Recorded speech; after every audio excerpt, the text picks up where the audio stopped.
حضور نے جب کوئی راز کی بات کرنا ہوتی تو حضرت حذیفہ بن یمان سے کرتے. تو فرماتے ہیں کہ میں چونکہ حضور کے ساتھ نماز نہیں پڑھ سکا تھا، کافی وقت گزر گیا، تو ماں نے مجھے اجازت دی حضور کی خدمت میں حاضر ہونے کی. اس شرط پہ ماں نے چھٹی دے دی کہ حضور سے جا کے میرے لیے بھی اور اپنے لیے بھی مغفرت کی دعا کروانا.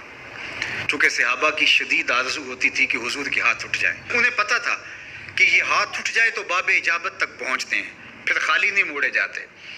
تو کہا کہ حضور سے میرے لیے اور اپنے لیے مغفرت کی دعا کروانا. ماں نے اجازت دے دی تو یہ حضور کی خدمت میں آئے. کہتے ہیں میں نے مغرب کی نماز پڑھی اور سلام پھرا تو میرے دل میں تھا کہ حضور سے ملوں اور کہوں کہ حضور میرے لیے، میری ماں کے لیے مغفرت کی دعا کر دیجئے. لیکن حضور نوافل میں ایسے مشغول ہوئے کہ مجھے موقع نہ مل پایا، حتیٰ کہ عشاء کا وقت ہو گیا. عشاء کی اذان پکاری جانے لگی. حضور نے نماز عشاء پڑھائی، سلام پھرا تو میرے دل میں تھا کہ ماں نے جاتے ہی پوچھنا ہے کہ دعا کروائی تھی تو کیا جواب دوں گا. مغرب کی نماز کی چھٹی ملی، عشاء بھی ہو گئی اور میں عرض نہیں کر سکا. تو میں ابھی سوچ ہی رہا تھا کہ حضور حجرہ انور کی طرف بڑھ گئے. اب جنہوں نے مسجد نبوی کی حاضری کا شرف پایا ہے وہ جانتے ہیں کہ مصلی نبوی سے حجرہ رسول کا فاصلہ ہی کتنا ہے. اور جنہوں نے یہ شرف نہیں پایا، میری دعا ہے کہ وہ اڑ کے مدینے چلے جائیں. سچی بات ہے، جس نے وہ شہر نہیں دیکھا اس نے کچھ بھی نہیں دیکھا. جنہوں ویک کے اکھیاں ٹھر دیاں نے، جنہوں ویک کے ٹھر دا سینہ ہے، ربا تیری ساری خدائی وچوں بس اکو شہر مدینہ ہے. آج اس وقت پوری دنیا کے اوپر جو وبا پھیلی ہے اس کی وجہ سے جہاں اور بہت ساری چیزیں ہمارے لیے اذیت اور دکھ کا ذریعہ ہیں، وہاں ایک بہت بڑا دکھ ہے کہ مسجد نبوی کے دروازے بھی بند ہیں. تو یہ دن تھے کہ حرم کی رونقیں دیکھنے والی ہوتی، مواج انور کے سامنے درودوں کی بہار ہوتی. مدینے میں بیٹھ کے حضور کے روضے کے سامنے حضور علیہ الصلوۃ والسلام کے شہر کی پکی ہوئی کھجوروں سے افطاری کرنے کا اپنا ہی لطف ہوتا.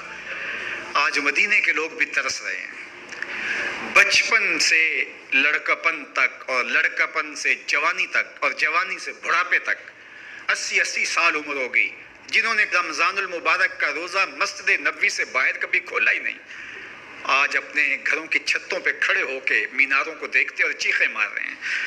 اللہ اس وبا کے دن مختصر کر دے اور اس امت کے لیے آسانیاں پیدا کر دے.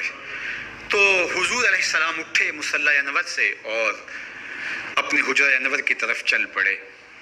تو حضرت حذیفہ بن یمان کہتے ہیں کہ میں بھی حضور کے پیچھے چل پڑا. غیر ارادی طور پہ کچھ رفتار تیز ہو گئی تو قدموں سے آہٹ پیدا ہوئی. تو حضور نے ارشاد فرمایا کہ من ھذا، کون ہے؟ پھر خود ہی کہا حذیفہ تو نہیں؟ قلت نعم، میں نے کہا جی جی حضور میں حذیفہ ہوں. تو آقا کریم علیہ السلام نے کوئی توقف کیے بغیر فرمایا ما حاجتوں کا غفر اللہ لک والے امے کا، اللہ تجھے بھی بخش دے، تیری ماں کو بھی بخش دے، کس کام آئے ہو؟ اب حذیفہ بن یمان کہتے ہیں جو کام تھا وہ تو جنبش لب سے پہلے ہو گیا. یہاں تو لفظوں کا سہارا نہیں لینا پڑتا، وہ بند لبوں کی بولیاں سمجھتے ہیں. تو کہتے ہیں کہ جو حاجت تھی وہ تو پوری ہو گئی. یہی تو کہنا تھا کہ حضور میرے لیے اور میری ماں کے لیے مغفرت کی دعا کیجئے. پھر حضور نے ارشاد فرمایا قال ان ھذا ملک لم ينزل الارض قط قبل هذه الليلہ، اے حذیفہ یہ فرشتہ ہے جو اس رات سے پہلے زمین پر کبھی نہیں آیا، یہ پہلی مرتبہ آیا ہے. استاذن ربہ ان یسلم علیہ، اس نے رب سے اجازت مانگی تھی، مالک تیرے محبوب کو سلام نہ کر رہا ہوں، مجھے سلام کرنے آیا ہے. لیکن ساتھ ساتھ مالک نے کہا کہ جا رہے ہو میرے محبوب کے پاس سلامی پیش کرنے کے لیے تو ایک تحفہ بھی لیتے جاؤ، تو وہ بھی مجھے دینے آیا ہے. تو وہ تحفہ کیا ہے سنو، بِأَنَّ فاطمہ سیدۃ نساء اہل الجنہ، مجھے خوشخبری دینے آیا ہے کہ آپ کی بیٹی فاطمہ جنتی عورتوں کی سردار ہے. اور وَأَنَّ الْحَسَنَ وَالْحُسَيْنَ سَيِّدَا شَبَابِ أَهْلِ الْجَنَّةِ، اور حسن اور حسین فاطمہ کے بیٹے جنتی جوانوں کے سردار ہیں. یہ آج خوشخبری لے کر کے میرے پاس مجھے سلام کرنے آیا ہے. تو یہ ملکہ جنت ہیں، خاتون جنت ہیں، سیدہ نساء اہل جنت ہیں۔ کہتے ہیں کہ جب حضور علیہ الصلوۃ والسلام کو سیدہ فاطمہ الزہرا رضی اللہ تعالی عنہا کوئی بات کرتی تھی تو حضور ان کی بات کو نہیں ٹالتے تھے، ان کی بات مان لیتے تھے۔